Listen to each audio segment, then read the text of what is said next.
In distance, as dark locks in.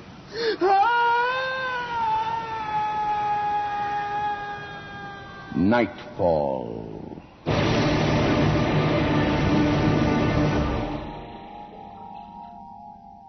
Good evening. Tonight's play is a new adaptation of the classic short story by Robert Louis Stevenson, the original Body Snatchers.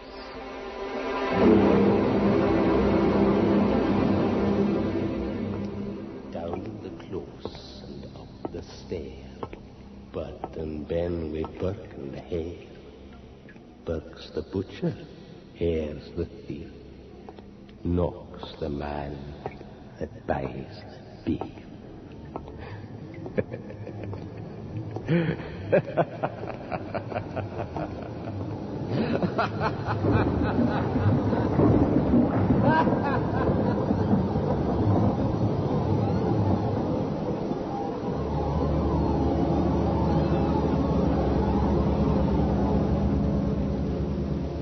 It is 30 years since I last saw that kind of beef, lying still, oh, so still on its slab. But the rain brings back the sights.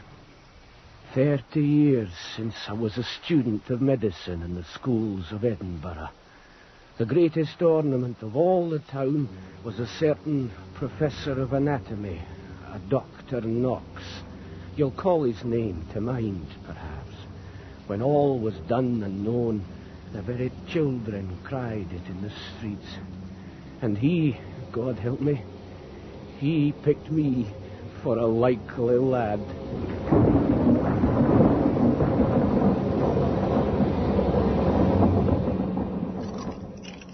A very pretty dissection, Mr. Fettis. It's a rare delight when a student can not only find the brain, but has one. Thank you, sir. I cannot tell you what an honor it is. Oil of clothes is for the toothache, Mr. Fettis. You may spare me your compliments. I have decided to appoint you second demonstrator, which is to say sub-assistant for the anatomy class.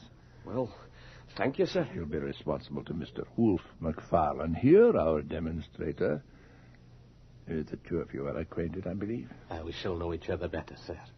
Congratulations, Fettis. Thank you, McFarlane. I swear I'll give you no cause for regret, Dr. Knox. You'll be moving your lodgings, Mr. Fettis, to nearby here at the Close. We sometimes have night business, and you'll need to watch sharp for the call. Night business, sir. Come now, Mr. Fettis. You know as well as I do that our only legal cadavers come to us from the public hangman. Be he never so busy, he couldn't supply the half of our needs. But there are always the poor. But ask no more questions for conscience' sake. McFarlane, instruct your assistant. Yes, sir. You'll move here tonight, Fettis, and remember... Sir? Be ready for visitors.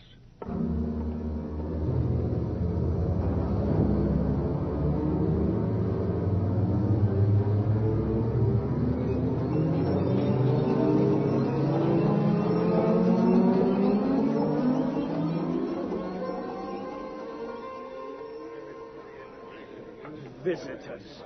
Did you hear old Knox say visitors in the night? And I not ready for them, does he think? He'll be as ready for them as ever you were for a wench, Fettis. Yeah, Speaking of which, observe. Our fair serving maid, succulent Jane Galbraith. Oh, Jane. Everybody's Jane. Observe Miss Galbraith as she negotiates her way among the tables laden with tankards and bottles. I observe a fine behind her. Imprecise, lad, imprecise. You actually observe the relation of her gluteus maximus muscles to her sacrum and coccygeal bones. How is the latter shift vertically? Yeah, the former flex and bounce horizontally. Bravo, laddie. You have observed how Latin may decorate a tart, eh? Take your degree. Oh, take your degree. Oh, Louis, Fergus. Oh, what what are you doing with such black company as McFarlane there? One look at his viper eye, and I feel somebody's footsteps walking on my very grave. Well, I'd rather walk to a warmer place for laying you down, Jane. Come be sexton in my churchyard when you will. Well, all right, yeah, I'll do that. Resurrection men. What you saying? Grave robbers. You know, Fetus, our Lord's remains would be precious little use to us. What are you saying, man? Aye, man. Those remains were only available on the third day. McFarlane, has it ever occurred to you that God might strike you dead in the street?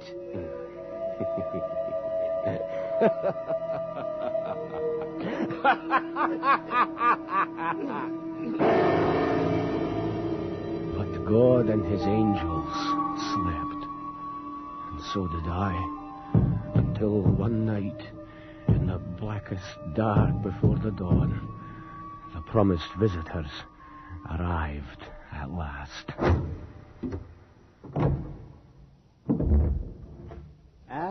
Good morning, Your Honor. Dr. Fetis, is it? Mr. Fetis, since you know my name, you must know I'm only a student. Well, get in here, both of you, and what you have with you.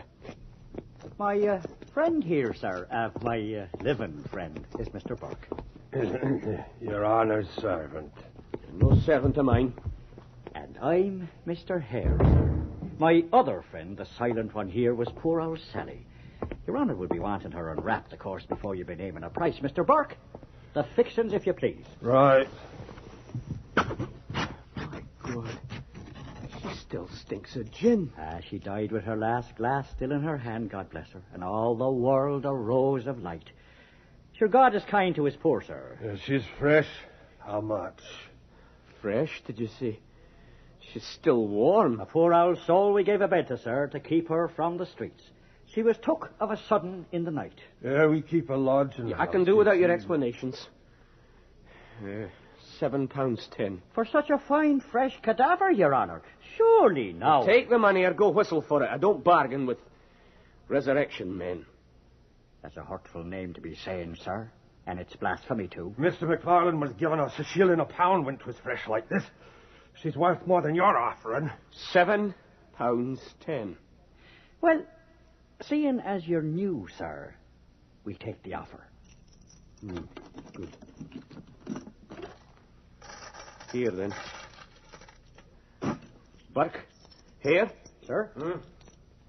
Are you, then, butchers that you price your meat so nicely? Oh, why, sir, 'tis you that's the butchers. I beg your pardon. Sure, we only deliver the meat. 'Tis you that slices it up.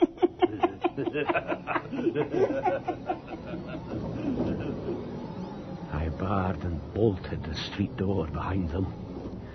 And then I went and was sick below the stairs. My accommodation itself was lofty and spacious, but as the weeks went by, the very walls closed in about me, breathing complicity with empty graves. And more. And then, one night... Merciful God. Oh, merciful God. You know them. You know her. Surely not, sir. That's Jane Galbraith. She was alive and hearty yesterday. It's impossible she can be dead. Sure, sir, you're mistaken entirely. I know her, I tell you. And what's wrong with her neck? It's impossible you should have got this body fairly. Well, now, Mr. Fetis, that's a dangerous accusation to be making. A very dangerous accusation indeed. We dug her up. 6 feet under she was. It's you that's so firm they be fresh, Mr. Fetis. A body you ordered, a body you got. A bargain's a bargain. And you'll notice Mr. Burke is between you and the door. So best you pay up straight now. Yeah, very well. Here's your money. Now go. How much? £10 now.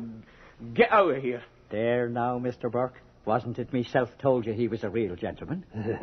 Fetis! Fettis! And there's Mr. McFarlane wanting you, Mr. Fettis. We'll be off now. The world and his wife will be up and about any minute. Fettis, Dr. Knox wants that preparation of spirits of alcohol ready for the morning class.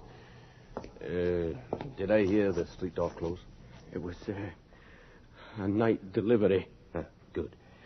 And now, as for this morning's class... McFarlane, look at her face. No, are you not? Oh, I see. Jane Galbraith. You take it very coolly. Well, should I not? There's a mark on the base of the neck. Look. Second cervical vertebra. Shattered. Aye, it looks fishy. Well, what do I do? Do? Well, why do you want to do anything? At least said, soon as mended, I should say. Well, someone might recognize her. We'll hope not. And if anybody does, well, you didn't, you see, and there's an end. But there's the law, the police. Oh. As to that, I should like to know how any of us would look, or what the devil we should have to say for ourselves in any Christian witness box. For me, you know, there's one thing certain. That, practically speaking, all our subjects have been murdered. McFarlane? Come now. As if you hadn't suspected it yourself. Well, suspecting is one thing, but... And proof another. Aye, I know. And I'm as sorry as you are poor Jane should have come to this. But the next best thing is not to recognize it. And I don't. I think a man of the world would do as I do. Would he now? And what kind of a world would he be a man of, then?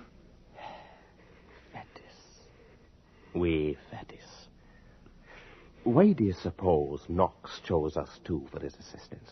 And I answer, because he didn't want old wives.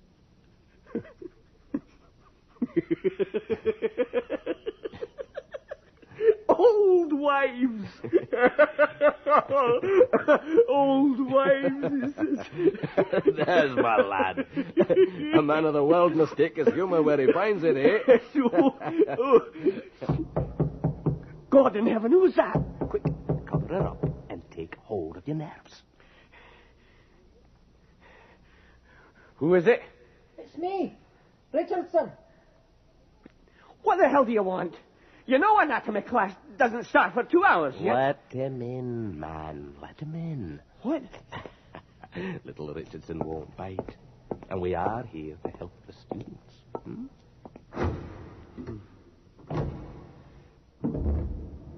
It's 7 a.m, Richardson. What do you want? Well, I want, that is, I need... Speak up, damn you. I need a head. Are you mad? No, that is, body. You've got a new body. Oh, wonderful. Here, let me look. No. Hands off, you bloody fool. Hands off, I say. Sorry. Intruding bloody fool. Now, Fettis. Poor Richardson's just a trifle over-eager, that's all. We must not censure zeal. I only wanted... Of course. I'm afraid this head is out of the question, unfortunately. It's already spoken for. Oh, yes. I see. I do understand. Richardson, I beg your pardon for losing my temper. I am a man of the world again. And none too soon. Richardson, I call Fettis here to witness. You shall have our very next head. I shall. As I am an honest man. Oh, Mr. McFarlane, thank you. A head all for myself. My very own head.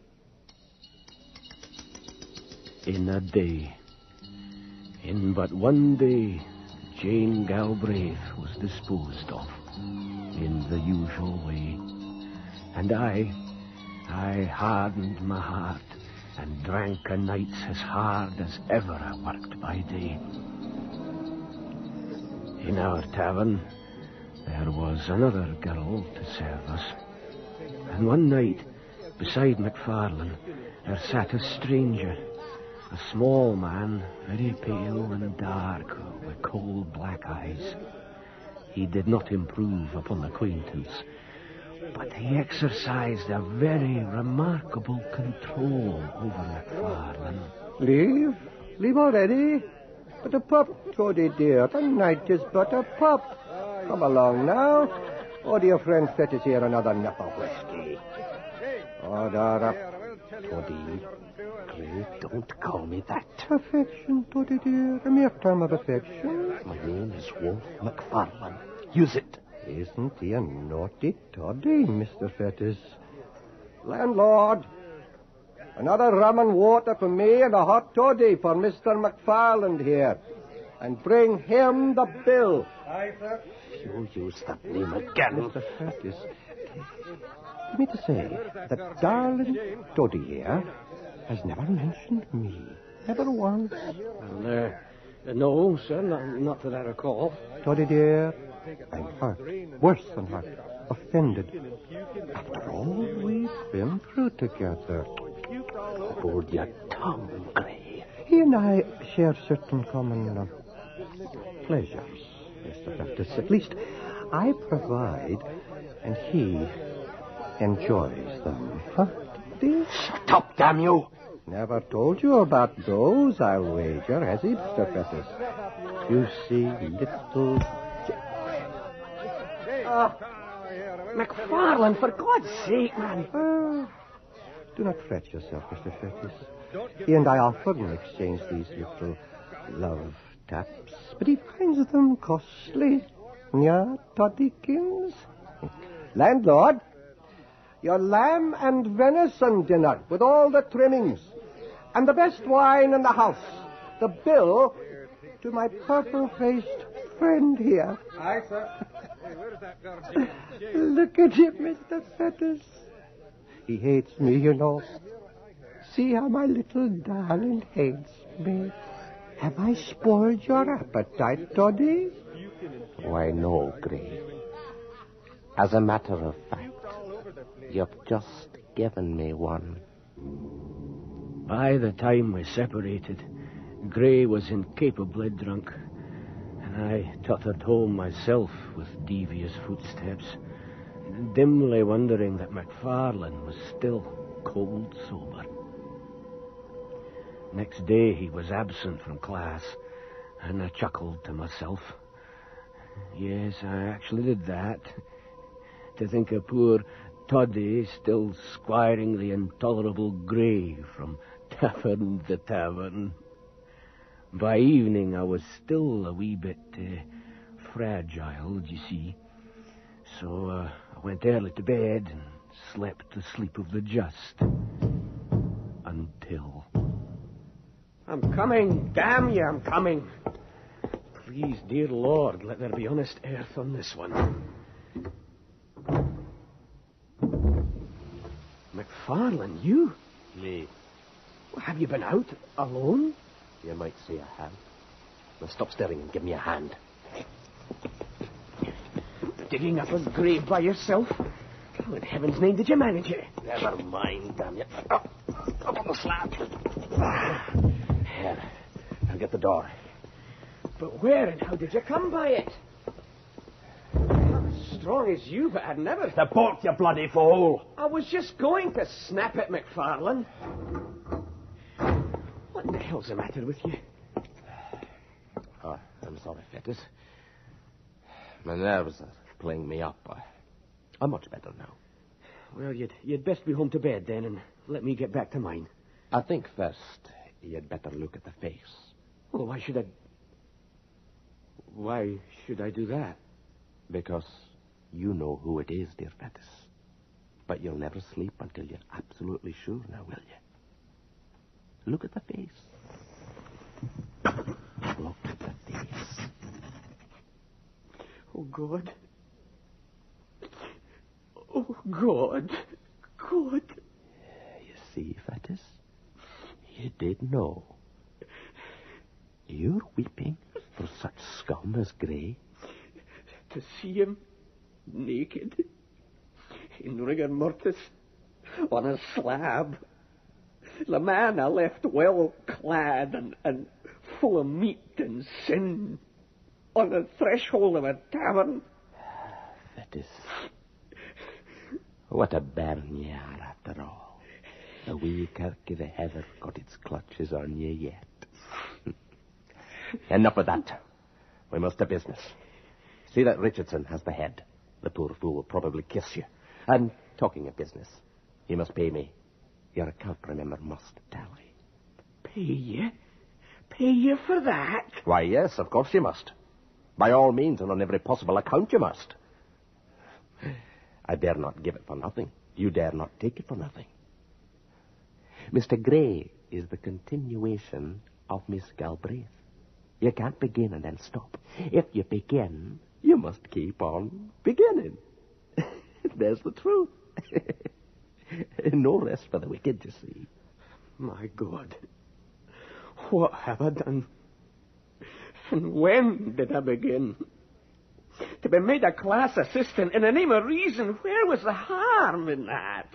My dear fellow, at the first, of course, you staggered. But you're clever. You have pluck. I like you. And Knox likes you. You were born to lead the hunt. I tell you, on my honor, 3 days from now, you'll laugh at these pale scarecrows like a schoolboy at a fuss. You'd better go home to your bed, Mr. McFarlane.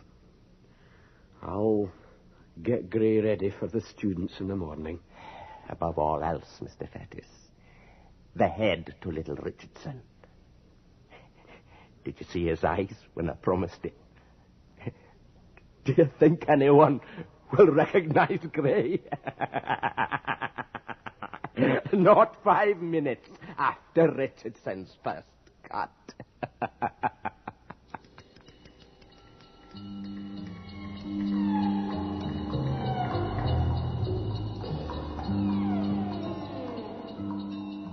Hours passed. The class began to arrive. The pale members of Mr. Gray were dealt out to one and to another and received without remark. Richardson tasted at last the joys of heaven. Such a head, Mr. McFarlane. The supraorbital cavity, the occipital... The pleasure is mine, Richardson. Entirely mine. On the third day, the dreadful process of disguise was complete. I had outlived my terrors and forgotten my baseness, but the supply of subjects never met the demand. Richardson and all his tribe were insatiable. And so, at last, it came to the point that McFarlane and I must turn resurrection men ourselves.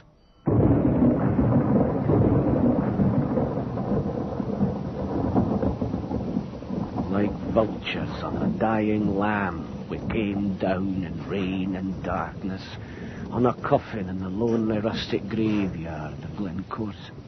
The old wife of a farmer, who'd been known for nothing but good butter and a godly conversation, was to be rooted from her grave at midnight and carried, dead and naked, to that faraway city she had always honoured with her Sunday best.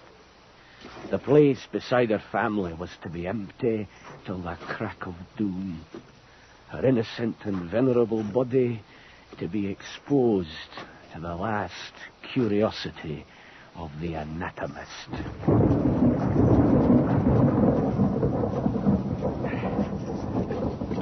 Almost there.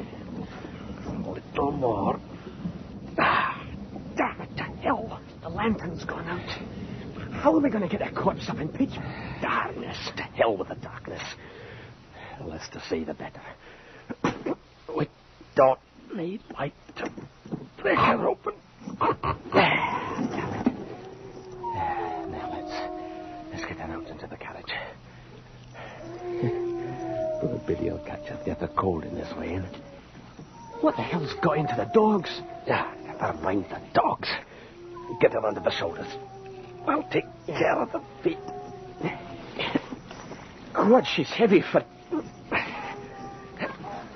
McFarlane. What is it now?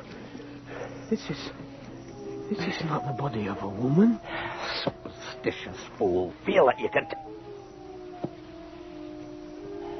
The chest. As flat as any table.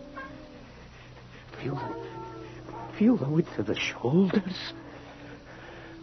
I have matches here somewhere. Uncover the face. I'll get a light under my coat. Here. Now let's get a good look at the picture. So...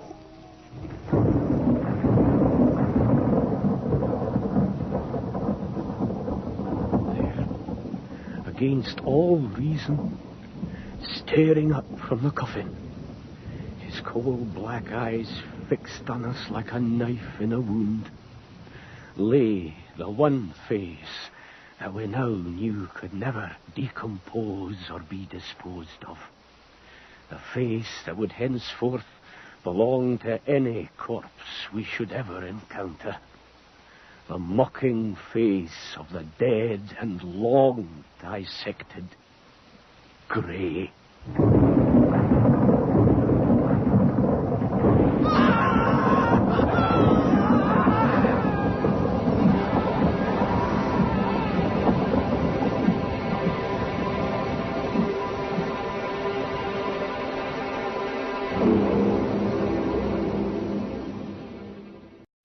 Distance as dark locks in.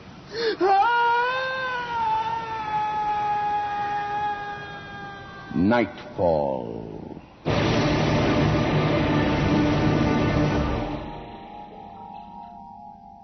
Good evening. Tonight's play is a new adaptation of the classic short story by Robert Louis Stevenson, the original Body Snatchers.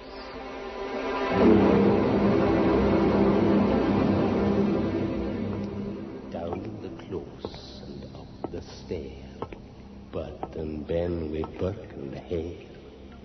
Burke's the butcher, Hare's the thief. Knock's the man that buys the beef.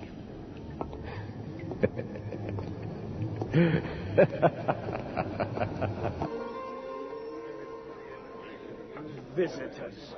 Did you hear old Knox say visitors in the night? And I not ready for them, does he think?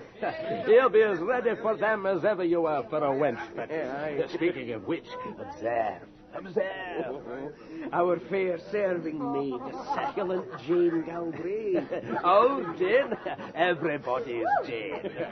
Observe Miss Galbraith as she negotiates her way among the tables laden with tankards and bottles. I observe a fine behind, I'll tell you that. Imprecise, lad, imprecise. You actually observe the relation of her gluteus maximus muscles to her sacrum and coccygeal bones.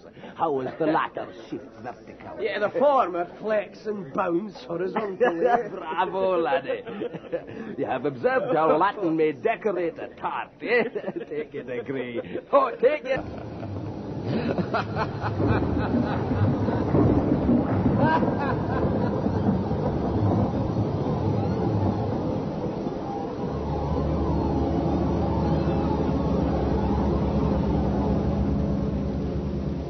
It is 30 years since I last saw that kind of beef, lying still, oh, so still on its slab. But the rain brings back the sights. 30 years since I was a student of medicine in the schools of Edinburgh. The greatest ornament of all the town was a certain professor of anatomy, a Dr. Knox. You'll call his name to mind, perhaps. When all was done and known, the very children cried it in the streets. And he, God help me... Here at the close, we sometimes have night business, and you'll need to watch sharp for the call.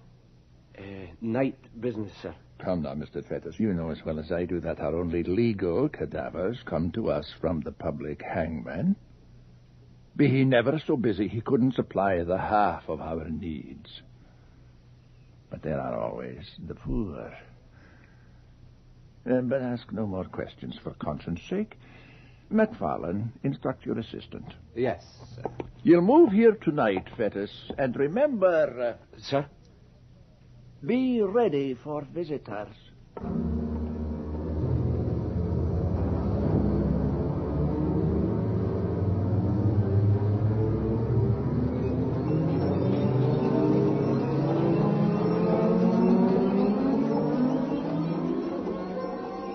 He picked me for a likely lad.